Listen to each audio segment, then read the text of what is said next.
Like in this case that I am presenting today, the focus today in cutting-edge hair transplants, like before, is no longer on moving grafts from one location to the other. There is much more to a hair transplant today than was about 5 years back, and that too at much less cost. So what are patients looking for today in a clinic? Patients, unlike 5 years back or 10 years back, are much more wise today, and they are so much more well researched. They are looking for ethical clinics that offer efficient, effective, economical, and aesthetic outcomes that are at least enduring, if not everlasting or eternal. And doctors likewise are also much wise today, and they look for patients who are well researched, educated, rational, who understand the limits of a hair transplant surgery. Do not think that it is a magical procedure that will give magical outcomes. So after I present to you the patient of the day, I will cover the 5 E's.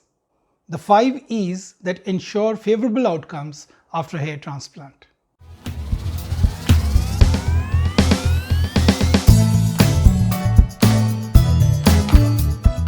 So this young patient in his late 20s, who came to us about a year and a half back for his grade 6 male pattern baldness, received about 3,500 scalp grafts and 500 body grafts taken from the shadow area of the beard and upper neck. The patient understood the constraints of hair transplant surgery, given his particular case in which he had less than optimal donor resources. There was some amount of miniaturization in his scalp donor. So he well understood that to achieve an optimal result, a favorable outcome, he will have to follow the doctor's orders, and that is consume oral finasteride for 6 months, following which he should take oral finasteride in a low dose maintenance dose. He understood his responsibilities and knew that to meet his expectations, there was some amount of effort that he will also have to take.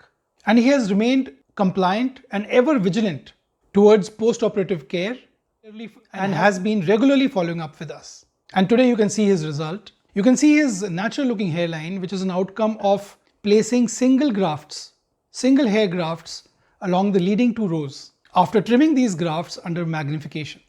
So this is what gives him a natural looking result.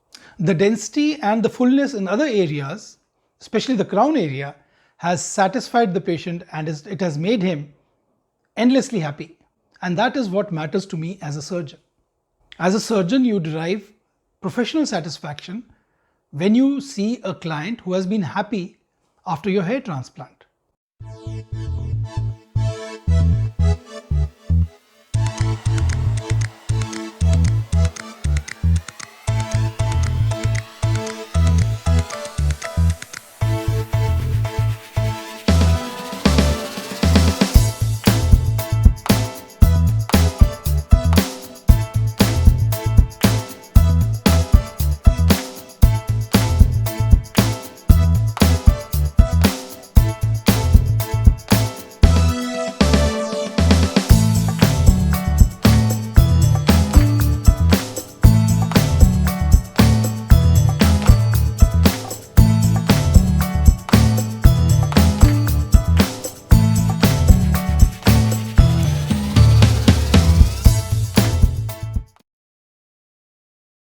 And since we have been conservative in the number of grafts that have been given to him, even if baldness progresses in the future, which it is not likely to because he's on oral finasteride and he is committed to taking it for good 5-10 years. But even if it happens, if minor touch-ups are required, he has sufficient grafts available in the future to cover up those areas. So coming to the 5 E's, today for a happy outcome both on the part of a doctor and his patient, 5 E's need to be fulfilled. 5 E's of technique and follow-up and care for the hair transplant patient. The procedure should be efficient. It should be minimally invasive, atraumatic. It should cause the least amount of pain and patient discomfort. The grafts should be moved quickly from the donor area to the recipient area to decrease the amount of out-of-body ischemia time. The procedure should be effective. For a procedure to be effective, firstly we have to select the patient properly, whether he is a candidate for a hair transplant or not, whether the procedure is going to meet his goals and objectives he set out before coming to us. And secondly, the selection of grafts. Selection of good quality Anagen grafts that are moved quickly. And we use our Anagen Q+ technique, which is trademarked by Darling Buds Clinic. Just like a doctor has to select his patient properly, for an effective outcome, the patient also needs to do due research and select his doctor properly. It goes both ways. Good doctor selection and good patient selection give favorable outcomes. It goes without saying that we have to be economical with the number of grafts that we use in a given situation. Less is more. Increasingly, the trend that is prevalent today is technician-run clinics taking about 6,000 grafts, 5,000 grafts, where only 3,000 were needed. And what they're doing is they're discarding the single hair grafts and putting only 3s and 4s so that it gives more density and a better look and better outcomes. But it throws caution to the wind. No graft is available for future procedures when the baldness progresses. So this is doing gross injustice to the patient who has come to you with faith. And then the procedure should be aesthetic. Both the donor and the recipient area should be aesthetic after the procedure. Today there's nothing to boast about moving 6,000 grafts in a single procedure from the donor area to the recipient area and making them grow. Hair transplant today has moved much beyond that.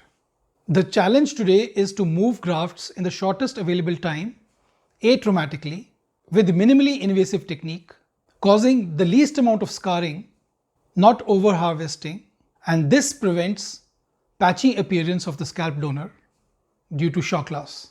After 3 months, the harvested scalp donor should look just the same as it did when the patient walked into the clinic before the procedure. And at the same time, the hairline should look soft, natural. There should be a gradual transition from the forehead into the hairline. There should be no cobblestoning. There should be no malaligned, misdirected grafts. The temples, if covered, should look natural. And last but not the least, the result should be enduring. Thank you for watching.